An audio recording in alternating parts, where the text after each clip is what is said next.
En quelques secondes, la salle se transforme en constellation mouvante. Ce n'est pas encore la musique qui vibre, mais 40 000 poignets lumineux reliés à un dispositif scénique d'une rare ambition. Le ciel se couvre d'étoiles artificielles, la terre se met à battre en lumière. C'est le début d'un voyage sidéral et viscéral, la promesse tenue d'un groupe qui, 42 ans après ses débuts, continue de repousser les limites de ce que peut être un concert de rock. Une entrée dans l'intimité du gigantisme.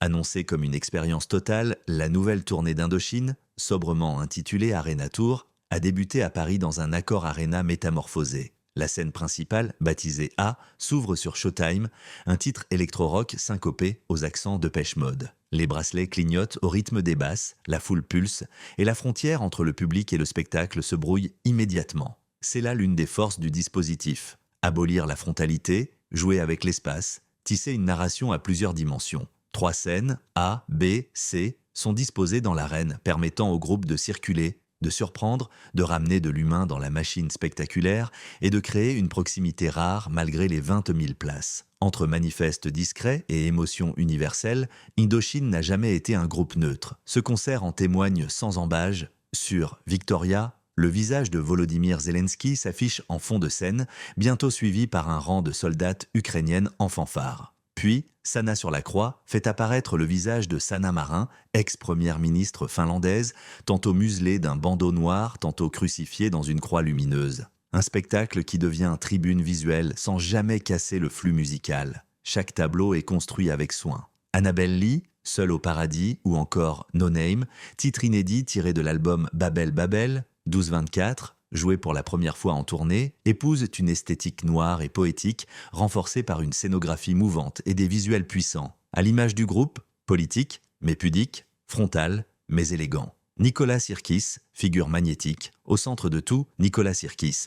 Vêtu de noir, silhouette discrète mais regard perçant, il est le point fixe d'un concert en perpétuel mouvement. Il ne surjoue rien, ne cherche pas l'effet. Il habite l'instant. Sa voix, plus grave, parfois brisée, donne corps aux silences autant qu'aux cris. Il capte, retient, libère. Son magnétisme est intact. Lorsqu'il traverse la salle pour rejoindre la scène B, le public s'ouvre comme une mer et l'intensité monte encore. Là, Indochine livre un bloc central taillé pour le live. Salombo, Electrastar, Canary Bay, Un été français, Punker, un retour à l'énergie brute, à la rage poétique des années 2000, avec cette écriture syncopée qui fait mouche, une avalanche de classiques, entre feu et apesanteur. La suite est une montée en puissance maîtrisée.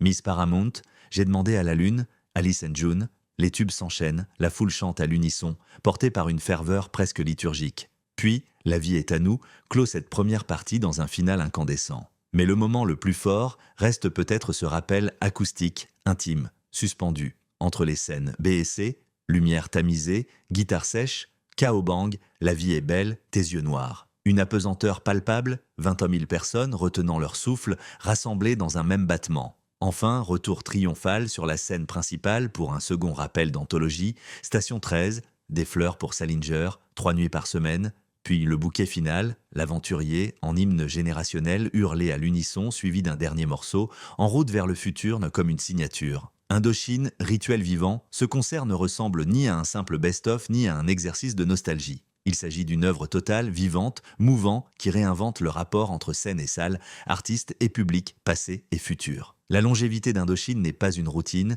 mais une permanence dans l'innovation, dans l'attention portée à chaque détail, à chaque battement de cœur collectif. 9 soirs, à guichets fermés, des places écoulées en quelques minutes, et déjà 2 dates supplémentaires annoncées pour février 2026. Indochine continue d'écrire l'histoire. Et plus que jamais, son public marche avec lui, main sur le cœur, regard vers les étoiles.